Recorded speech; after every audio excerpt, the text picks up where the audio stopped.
there was something about life that was totally precious, and that I could come into contact with that preciousness, and it would somehow take me over, and then I would be living as that preciousness. And to me, what that meant in terms of the way I would act and everyone else would act if this were the case is that there would just be a tender warm heartedness in me and in everyone, and that interactions would be easeful, and that the mind would be filled with the clear light of wisdom in all activities within myself and among everyone. And I was absolutely certain that this was the case from the time I was born. And I think we're all like that. We all long for that and know that that's what's true about life, no matter how many other belief systems we may accept or take on during our life. Well, I've found that what I thought to be true is true. That is absolutely true. That is absolutely what is true about every single person. That every moment of life has this heartbeat of warm-heartedness that is the essence of it. And it doesn't matter what the appearance looks like. Every appearance has the same warm-hearted tenderness as its essence. Whether it's negative or positive, whether it's spiritual or non-spiritual, whether it's a flaming emotion or an exalted, blissful one, all of them, no matter what they are appearances of the same basis. And this basis is completely easeful, warm-hearted tenderness and the clear light of wisdom in every single moment, no matter what appears. With that context in place, then everything I'll say today is within that context. The Great Freedom Teaching is a worldwide community where we support each other in the permanent realization of what I'm talking about. So just this easeful, relational, totally open, global human family that is imbued with tenderness towards each other and acts from the clear light of wisdom. Now that sounds easy, doesn't it? It sounds like, well, what else would we be doing here? What else would we be doing here? Now, how can we know that about ourselves? That's really what we all want to know. How can we really know this about ourselves? And the only way we can know it about ourselves is just to completely relax, no matter what appears. Completely relax and just allow everything to be as it is. To rest completely without describing anything in what appears. To rest completely without the need to seek anything in what appears. In other words, to seek either the positive or the negative. To just simply let everything be as it is, with no need to attribute good and bad, right and wrong, acceptance and rejection to everything that appears. And when we rest repeatedly in a totally uncontrived way, which means just to allow the natural ease of being, of body and mind to be present in all circumstances. When we allow that to be the case for short moments, repeated many times, it becomes automatic. What we already are has to be easy, right? It has to be easy. We already are it. So how could it be some gargantuan, monumental effort that we would have to work for decades in order to see? What we already are, and it's guaranteed in the perfect ease of our own being. We don't need to attribute right and wrong, good and bad, acceptance and rejection to all the different labels that are included in the dictionary in order to know what's going on. That's not where wisdom lies. Wisdom does not lie. The clear light of wisdom does not shine forth from the dictionary.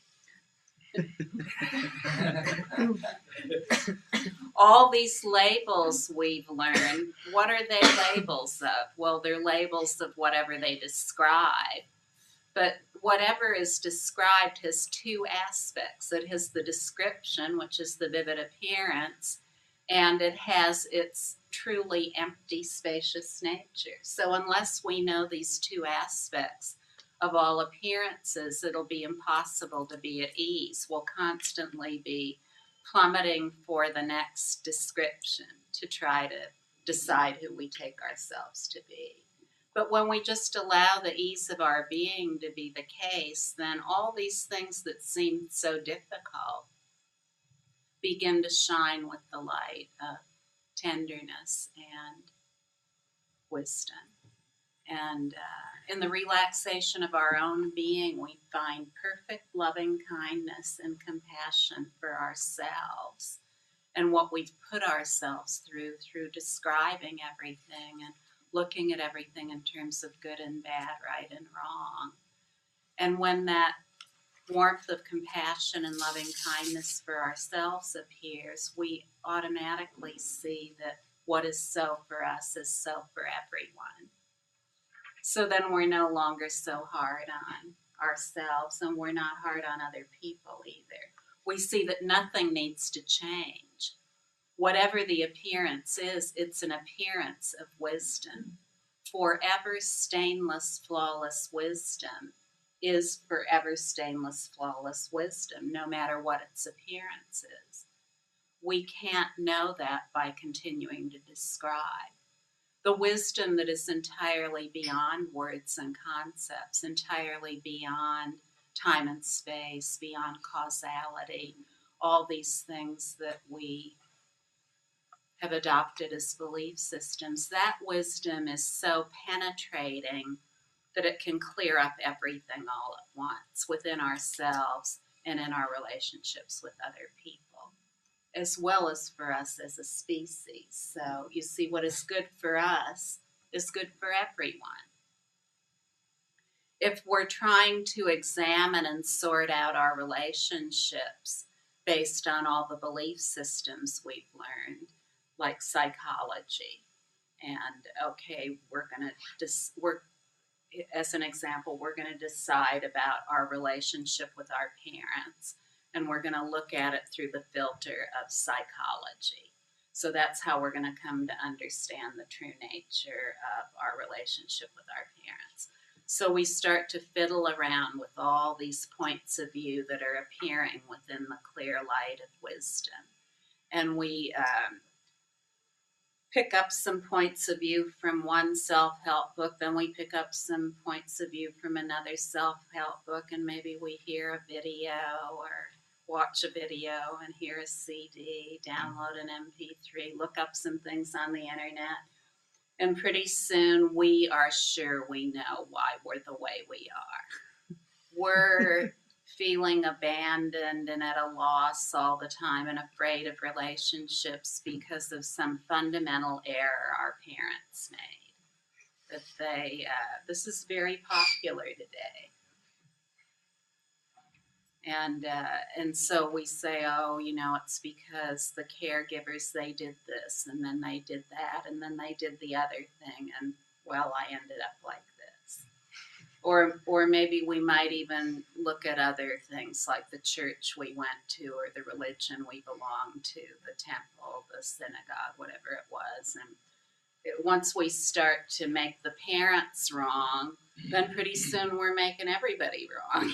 We're making the religions wrong, and we're making the government wrong, and we're making our significant other wrong. And so you see, it all starts in here. We look at ourselves as flawed and somehow needing to be fixed. And then we see everything as flawed and needing to be fixed. We see ourselves as needing to change. Then we see others as needing to change. We see everything needing to change. So we start to make changes in order to get something happening. The more I just allowed the ease of absolute being to be as it is, the kinder I felt towards myself and automatically towards others as well. And so we all need this. You know? We all really need this. We can never get enough of it. It's not like we're going to arrive somewhere, we're going to be wise and tender-hearted, and then it's some kind of fixed thing from then on. It intensifies. As long as we live, there's just more and more intensification of the sublime reality of what we really are. More and more intensification of that with no need to call it anything. This is what we all want. We want this in ourselves. We want our relationships to be based on this. And more than ever, we want this for our global human family. We all want to be like this. There's a great urge to freedom in everyone. No matter what we're thinking or emoting or experiencing, and even the need to try to make all these changes, what is that? It's all the urge to freedom. That's what we're looking for. We have this great urgency within everything that we think, feel, and do that is the urge to freedom, the urge to absolute freedom. So that's always what we're looking for. But unless we know how to truly relax, we'll never have more than a few fleeting moments of that in our lives. Everything within the vast expanse of all that is completely at ease. No matter what it is, it comes from ease and it returns to ease. And the coming and going are complete ease too. When we relax, we enjoy that natural order of everything that is identical with who we are.